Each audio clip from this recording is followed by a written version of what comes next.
मेरे साथ कफिल हुसैन जो करीब 20 साल से बच्चों को पढ़ा रहे हैं और उन्होंने बहुत सारे स्टूडेंट्स को पढ़ाया है और अब हालात ये हैं कि वो जिनको पढ़ा चुके हैं अब उनके बच्चों को भी पढ़ा रहे हैं। आपका स्वागत है हमारे चैनल पर। मैं आपसे जानना चाहता हूँ कि शिक्षा आपके लिए क्या है, उसके मायने क्या है। शिक्षा के बिना हमारा कोई आधार नहीं, कोई देश नहीं। तो हम अपनी जो है रीति रिवाजों को और बढ़ कर सकें, अपने समाज को और आगे कर सकें, अपनी अभिव्यक्ति का विकास कर सकें, तो ये शिक्षा के माध्यम से ही हो सकता है। पढ़ाई के जो आप प्रोफेशन में हैं, इतने साल से आप टीचिंग कर रहे हैं, आप क्या देखते हैं पढ़ाई में, आपका क्या तजुर्बा रहा है बच्चों के साथ? पढ़ाई में तजुर्बा ये है कि बच्चों को जैसे हम पढ़ाते हैं तो एक फैमिलियर सा, एक टेंशन फ्री माहौल थोड़ा सा हमें लगा इसमें। और ये है कि हमारा भी कहीं ना कहीं बच्चों को पढ़ाते पढ़ाते हमारे जहन, हमारे जो दिमाग है वो कहीं ना कहीं तरोताज़ा होता है। और आज भी हम अपने आप को खुद ही एक शिक्षक होने के नाते भी अपने आप को एक स्टूडेंट महसूस करते हैं। तो ये जनरेशन से जुड़ने का एक बहुत बड़ा अच्छा जो है जरिया है। और इससे हम जो है बच्चे से जुड़े रहते हैं, उसके ख्यालातों से जुड़े रहते हैं और उसी माध्यम से हम उसकी अच्छी बुरी आदतों से परिचित होते हैं और हमारी बात को फॉलो करें, अपनी आदतों में सुधार भी ला सकते हैं। हम जो है एक बड़ी पीढ़ी, युवा पीढ़ी से जुड़कर हम एक कनेक्टिविटी हासिल करते हैं, तो ये हमारा उसमें एक सहयोग होता है। आपने क्या बदलाव देखे हैं शिक्षा में, छात्रों में और शिक्षकों में? देखिए, अच्छा क्वेश्चन पूछा है आपने। बदलाव तो काफ़ी आए हैं। अब आप ये देख लीजिए कि शिक्षकों के एतबार से अगर हम बदलाव देखें तो शिक्षकों ने अपने व्यवसाय बढ़ाने के चक्कर में, निजीकरण करने के चक्कर में, पैसा बढ़ाने के चक्कर में शिक्षा को कहीं ना कहीं तक उसको नेगलेक्ट करके अपना जो उच्चतर कमर्शियल, जो है कमर्शियल चीज़ों को बढ़ाने के लिए उन्होंने शिक्षा को थोड़ा सा नजरअंदाज सा कर दिया। और उनका जो एम रहा है, उनका जो ध्येय रहा है, वो सिर्फ कमाने तक ही उसका रहा है। शिक्षा के एतबार, शिक्षा अब कह सकते हैं निम्न शिक्षा और अधिक पैसा, तो इसमें जो है वो कहीं ना कहीं आगे चले गए और शिक्षा को कहीं ना कहीं उन्होंने पीछे छोड़ दिया। मैं एक चीज़ जानना चाहता हूँ कि जब बच्चा किसी स्कूल में जाता है, चाहे वो प्राइवेट स्कूल हो चाहे गवर्नमेंट स्कूल हो, तो स्कूल में जाने के बाद किसी भी बच्चे को ट्यूशन या कोचिंग की ज़रूरत क्यों पड़ती है? क्यों है इसकी ज़रूरत? बिल्कुल सही क्वेश्चन, ये तो बड़ा अच्छा सवाल पूछा है। कहीं ना कहीं शिक्षक को भी लगता है कि हम इस तरीके की सर्विसेज इस तरीके पढ़ाते हैं कि बच्चा कहीं ना कहीं क्वालिटी हो। लेकिन अगर शिक्षक ही बहुत अच्छी तरीके से उसको अच्छी तरीके से बच्चे को पढ़ाएगा तो ट्यूशन की ज़रूरत ही नहीं होगी। तो कहीं ना कहीं बच्चे के मन में भी ये बात है, बच्चा जो है अपने कॉलेज में या अपनी क्लासेस में होके थोड़ा पूछने में सक्षम नहीं है या घबराता है, तो उसकी हिजक खोलने के लिए उसके कुछ जो क्वारीज है वो रह जाती है, जिसकी वजह से उसके कुछ जो प्रॉब्लम्स है वो सॉल्व नहीं हो पाते। तो उनको ट्यूशन की ज़रूरत पड़ती है, जिससे वो खुले से अपने विचार को आसानी से पूछ सकें। और पेरेंट्स को भी कहीं ना कहीं लगता है कि क्या कहते हैं कि इससे ट्यूशन से कनेक्टिविटी देने से मेरे बच्चे का जो है जहन थोड़ा सा और अच्छे लेवल का जा सकता है। जैसे कि आपने कहा कि क्लास में नहीं पूछ पाता बच्चा और झिझक होती है, उसकी वजह से जो सवाल हैं वो मन में रह जाते हैं, तो क्या उसकी क्वेरीज को या उसकी जिज्ञासा को या उसके सवालों को का जवाब देने में स्कूल के शिक्षक भी थोड़ा सा कमज़ोर हुए हैं, नहीं दे पाते हैं? हाँ, डेफिनेटली बिल्कुल ये बात सही है। इसका पहला कारण ये है कि नंबर ऑफ स्टूडेंट्स का क्लास में होना। और हम ये कह सकते हैं कहीं ना कहीं हमारे शिक्षक में ही कहीं ना कहीं कमी रही है कि जो शिक्षक है वो प्योरिटी होशियार बच्चों को ही ज़्यादा प्योरिटी देता है, उसी से ही पूछता है, उसी से क्वारी करता है। इससे क्या होता है, तो इसका एक दुष्परिणाम ये होता है कि जो पिछड़ा वो बच्चा है उस तक बात पहुंच नहीं पाती, तो बच्चा जो है अपने आप को पिछड़ा महसूस करता है। और टीचर का ये ध्येय होता है कि वो ब्रिलियंट बच्चों पर ज़्यादा ध्यान देता है, जबकि ऐसा होना नहीं चाहिए।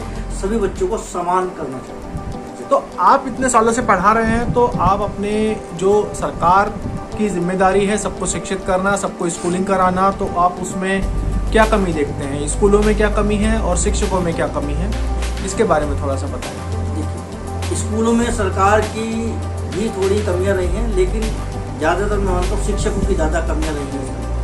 तो शिक्षकों को एक तो मैंने आपको बताया है कि एक निजीकरण हो गया, प्राइवेटेशन हो गई, या अपने व्यवसाय को आगे बढ़ाने के लिए शिक्षक पढ़ाते पढ़ाते, पहले शिक्षक थे कि शिक्षा जो क्लासें पढ़ाते थे, अब उन्होंने बिजनेस डेवलप करने के लिए प्राइवेट ट्यूशन्स भी दी शुरू कर दिए। तो वो अपना जो है जहन जो है वहाँ से हटाकर अपनी प्राइवेट क्लासेस पे ज़्यादा देते हैं, ताकि और उसके अपेक्षा जो है क्लासेस में जो बच्चे हैं उन पर कम ध्यान देते हैं। तो कहीं ना कहीं ये शिक्षकों की कमियाँ रही हैं, चाहे वो अपनी अर्निंग को बढ़ाने के एतबार से हो, लेकिन वो जो है अब उसमें ध्यान कम बच्चों में दे पाते हैं। सर, पिछले सालों में जो सरकारें बदली हैं, हर सरकार ये दावा करती है कि हम बेहतर शिक्षा बच्चों को दे रहे हैं, तो पिछली जो सरकार चल रही है उसके हिसाब से आप क्या देख रहे हैं, क्या सुधार शिक्षा व्यवस्था में हुए हैं? शिक्षा विभाग में सुधार तो यकीनन हुए हैं, लेकिन शिक्षा सुधार के हिसाब से उनकी फैसिलिटीज़ पर ज़्यादा ध्यान दिया गया है कि भाई उनके बैठने का जगह कैसी हो और उसका माहौल कैसा हो, ब्लैक बोर्ड कैसा हो, और क्लासेस में फ़ैन है, पंखे हैं, पीने का पानी उस पर।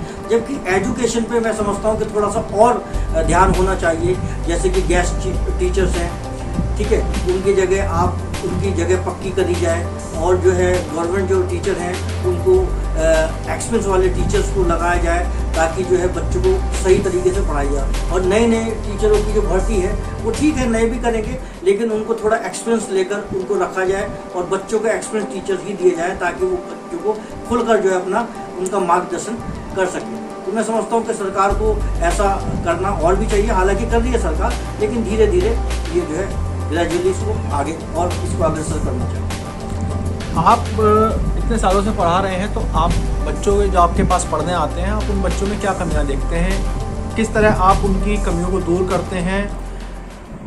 ज़्यादातर जो बच्चे आते हैं उनकी कमियां यही रही है कि उनका बेसिक स्ट्रक्चर बेस जो है बहुत कमज़ोर रहता है। उसका यही कारण है जो मैं आपको बता चुका हूँ कि टीचर, एक तो ये कारण है कि टीचर जो है प्रॉपर ध्यान नहीं दे पाते उन बच्चों को जिनको ज़रूरत है शिक्षा की, वो केवल उसी पर ही अपना ध्यान दे पाते हैं जो बच्चे पहले से एक्स्ट्रा ब्रिलियंट हैं।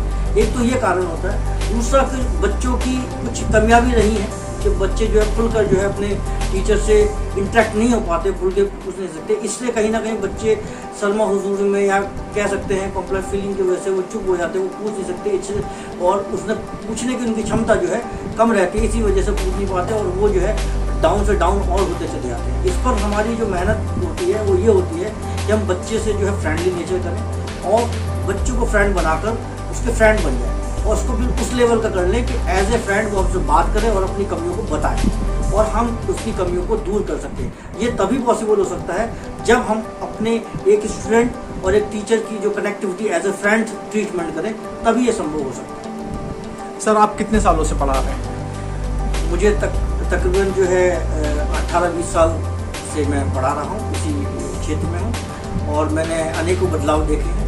और क्या कहते हैं, जैसे अब कह सकते हैं कि बच्चे मेरे पास आते हैं, अब तो क्या कहते हैं उनके जो पेरेंट्स हैं और उनके बच्चों के बच्चे मेरे पास आ सकते हैं, और ये हमारा एक इसको गुडविल कह सकते हैं, या way of treatment of the education हम कह सकते हैं कि जैसे हम दे रहे हैं, तो हमारा यही ध्येय रहता है कि बच्चों से एज ए फ्रेंड की कनेक्टिविटी रहे और उसके खुलकर उसकी मदद की जाए हर क्षेत्र में, ना केवल पढ़ाई के क्षेत्र में, उसके अभिव्यक्ति के विकास के क्षेत्र में, या उसकी कोई पर्सनैलिटी डेवलपमेंट में, या समाज के एतबार से वो कहाँ पे चल रहा है, किन कुरीतियों को, किन बुराइयों को अपना रहा है, किन बुराइयों से उसे बचना चाहिए, उस एतबार से भी हम बच्चे को शिक्षा देते हैं। तो ये जो पैटर्न है ये माँ बापों को ज़्यादा पसंद आया है पढ़ाई के साथ साथ। तो हर एक माँ बाप चाहता है कि भाई ऐसा शिक्षक होना जरूरी है। तो इस वजह से आप कह सकते हैं कि मेरे पास जो है बच्चे जो उनके जनरेशन से जनरेशन मेरे पास पढ़ते आ रहे हैं, तो ये इसके लिए मैं अपने आप को काफ़ी भाग्यशाली समझता हूँ। आजकल के जो बच्चे हैं, जो छात्र हैं, उनमें आप क्या, जैसे आपने कहा कुरीतियाँ की बात आपने करी, आप उसमें क्या कमियाँ, क्या खामियाँ, क्या कुरीतियाँ देख रहे हैं जो बच्चों में आजकल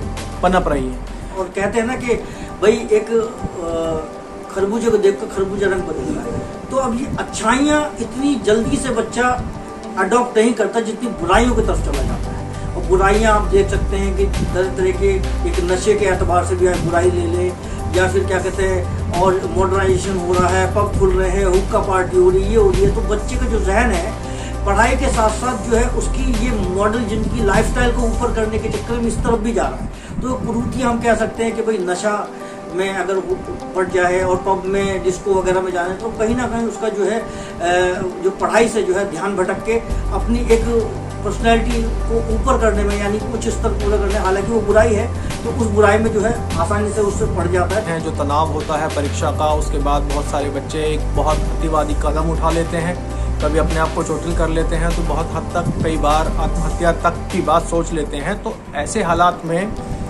शिक्षक की और माता पिता की क्या जिम्मेदारी होती है, कैसे बच्चों को संभालें? बिल्कुल सही। यहाँ पर दोनों की, जो शिक्षक कहते हैं, शिक्षक भी एक हम कह सकते हैं सेकंड पेरेंट कहलाते हैं, और हमें और पेरेंट्स को मिलकर ये बिल्कुल तय कर लेना चाहिए कि अपने बच्चे के प्रति फ्रेंडली एक व्यवहार रखें और बच्चे की कमजोरियाँ और बुराइयाँ या उसकी फीलिंग्स हैं, उनकी फीलिंग को समझा जाए, परखा जाए और उनकी बातों को समझा जाए और उनको बड़े पोलाइटली तरीके से, अच्छी तरीके से उसको हैंडल किया जाए एज ए फ्रेंड। और यही कहीं ना कहीं शिक्षक को भी ऐसा करना चाहिए। जब तक आप अपने पेरेंट्स बच्चों से फ्रेंडली नेचर नहीं रखोगे तो बच्चा जो है अपने अच्छे फ्रेंड बनाने के लिए बाहर अग्रसर होगा, बाहर जाएगा। और बाहर क्या पता, क्योंकि टीनेजर से बाहर क्या पता उसका जो फ्रेंड है वो किसी और कुरीतियों का शिकार नहीं है, उससे कुछ और उससे अडॉप्ट कर ले, तो बेहतर ये होगा हम अपने बच्चे का सही मार्गदर्शन करने के लिए उसके लिए फ्रेंडली नेचर रखें और उसको एज ए फ्रेंड ट्रीट करें और उसको जो है बीच बीच में समझाते रहें और उनके साथ बात भी करते रहें। गुरु कैसा होना चाहिए? हर शिक्षक को चाहिए कि बच्चे जो है पेरेंट्स बच्चा और जो है अपना शिक्षक दोनों के लिए फ्रेंडशिप होनी चाहिए और शिक्षक को चाहिए कि अपने बच्चों को एज ए फ्रेंड ट्रीट करें। धन्यवाद। हम उन्हें शुभकामनाएं देते हैं ताकि वो ऐसे ही समाज में शिक्षा की रोशनी फैलाते रहें।